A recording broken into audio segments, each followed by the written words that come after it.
Okay, let's go ahead and get started. Again, my name is Randall Williams. I'm one of the trainers with Intrinsic, and we're going to talk about snapshots on Informer version 5.6, which has just been released. If anybody does have questions, today's demo is probably going to be about 15 minutes or so. So we'll have a little bit of time at the end, and I will be answering questions at the end. If you have questions, feel free to ask those as they come to you in the chat window or the questions window there, and we'll get to those at the end. All right, so we have my instance of Informer here. I'm logged in as an end user that's not a super user, and we're going to go right into data sets.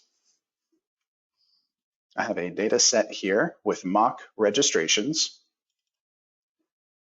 And as you can see, it's just got an ID, a person's first and last name, their registration date, an email if they have one, and maybe some add-ons if they've got one for, say, an example planning conference or something like that.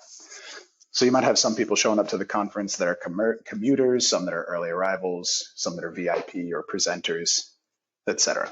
So this is the kind of data that we're going to be looking at. And in particular, we are looking at our registration date. I have taken snapshots of this data for registrations in June, July, and August.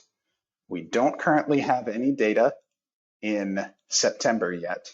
You can see this is actually just August data. So let's go ahead and rerun this one more time. And I don't seem to have edit rights. I should have edit rights for this.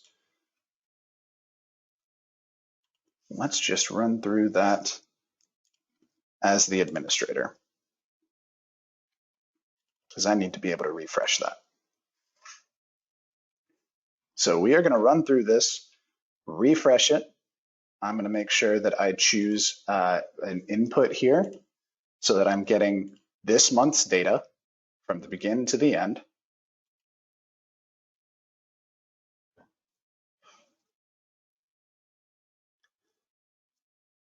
And this has now only got September's data in it.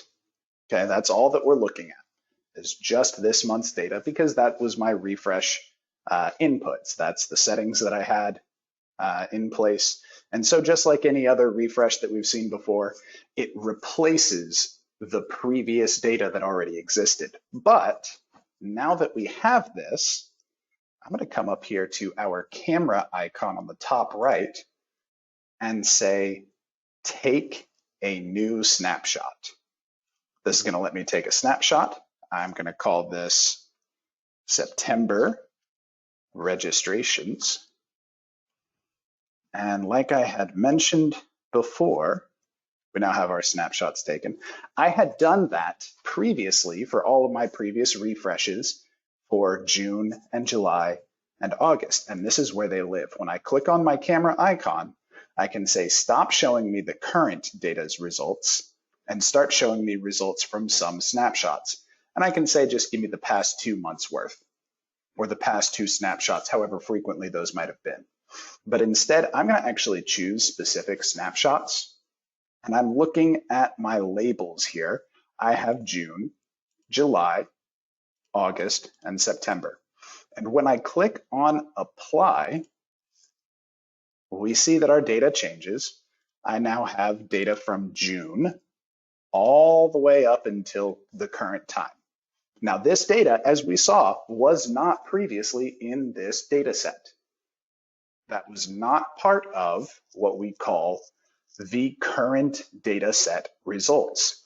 Those were snapshots that I had taken previously. So once this data is snapshotted, it's stored away in the background, and you can bring it up and present it like we are now at any given point in time. In addition, we have our snapshot field here that tells us which snapshot it came from. And I can even group on this and we can see here's the data from August, June, July, and September. And of course, I can expand on these like any other group. I can do my aggregates like any other group, the things that we know how to interact with our data already. So this is what we have. Now, snapshots in this way almost behave like a filter. And what I mean by that is if we go to our pivot tables, I can set up a pivot and let's say go by first name and the registration month, because that'll be, I didn't mean registration month here. I meant registration month as a column. This is going to very clearly show us that we are getting data from June, July, August, and September. But as I change my snapshots, we'll expect these columns to change. So let's just do the current data set results. And when I click on apply, it's just September. So when I say that this snapshots almost behave like a filter, you can dynamically change any part of the data set that you're looking at. That goes for the pivots. That's going to go for discover if I choose my registration date and then maybe add-ons. We can see all of this here. And I can actually save these. Let's go ahead and save that visual, and then we'll save that visual. And we can see that they show up here.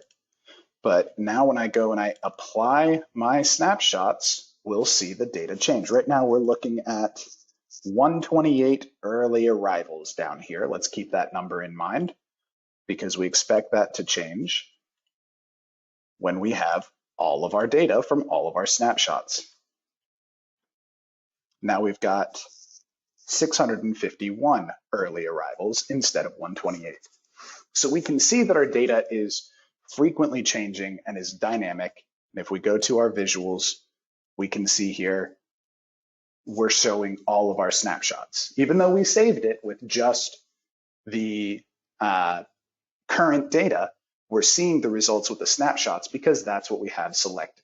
So that's what I meant when I said that this behaves like a filter. It's dynamic, you can change it at will, and it applies to all parts of this data set. And if we want to see more about our snapshots, we go to this new snapshots menu, and we can see them all listed here. We can see when we took the snapshots.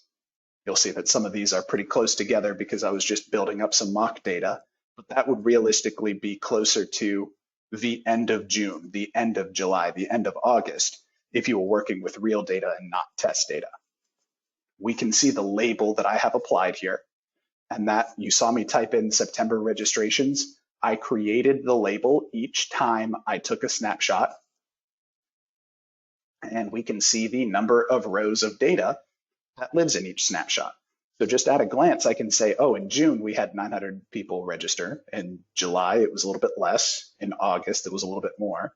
And in September, we only had 650 people. So just at a glance, even here on the snapshot where I'm not really seeing data, I can see how much data, and that's still painting a picture for me. I can choose each one of these, and I have actions. I can promote the snapshot. That's going to make it appear earlier in that list. I can edit it and say, you know what?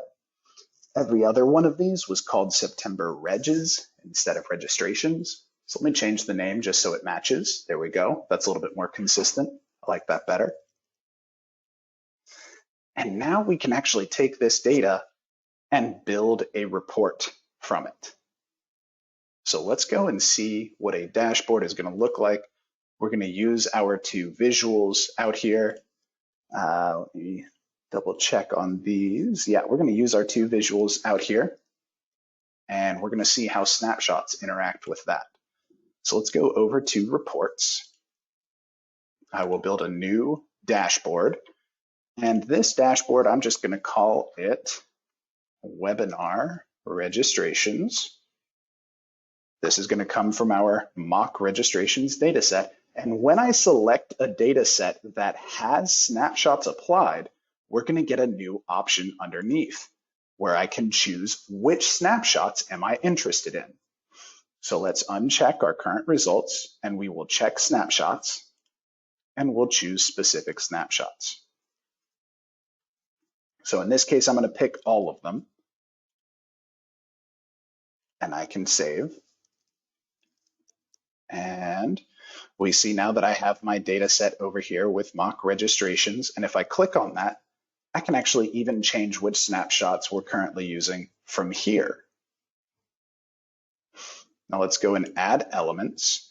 And you may notice that this page has changed. We're not talking directly about dashboards and the changes that they have yet. That's coming from a different webinar a little bit later down the road.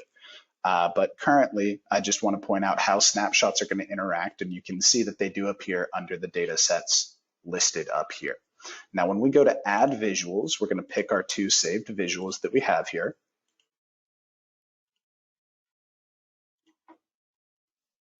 And if I click on done here, we can see our visuals appear in the background. Again, we've got our 651 early arrivals.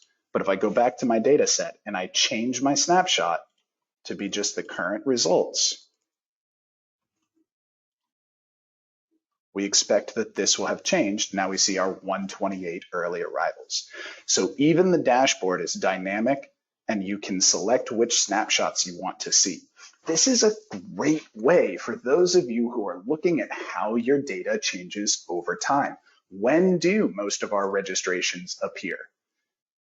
How can I see that information in a quick layout? And you can just quickly select or deselect them, or even better, if you have a date field like we've got on ours, we can create our trend chart. Let's make sure that this is going to use our mock registrations data set. And we're going to say our date field is the registration date. Let's make sure that it's showing us the month because everything was in 22. And let's see. Let's just get a count. How many people are registering? That should be plenty. And of course, right now it's only showing us September because we're using the current data. But if I go back to my data set and I change my snapshot to include all, now when I click on done, we are seeing a change of our data over time. So let's make that actually a line chart, and we can kind of predict, get some idea of what's happening over time and when our registrations are coming in. And this is great because when I refresh this data set next month, I'm pulling in 1 month's worth of data instead of 6 months worth of data. But I still get 6 months worth of data in the background. If somebody goes out to my database and they delete all of my June registrations, or maybe they change my June registrations, maybe somebody withdraws, but I want to know at that point in time when they originally registered, at the end of June, what was my count looking like at that point in time?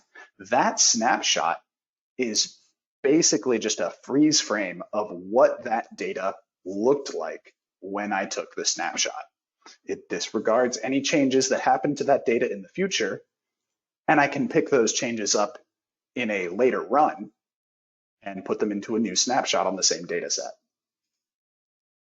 So this is really just a great way to see how your data is changing over time and how to keep historical data in Informer 5. All right, ladies and gentlemen, that is the idea behind Snapshot.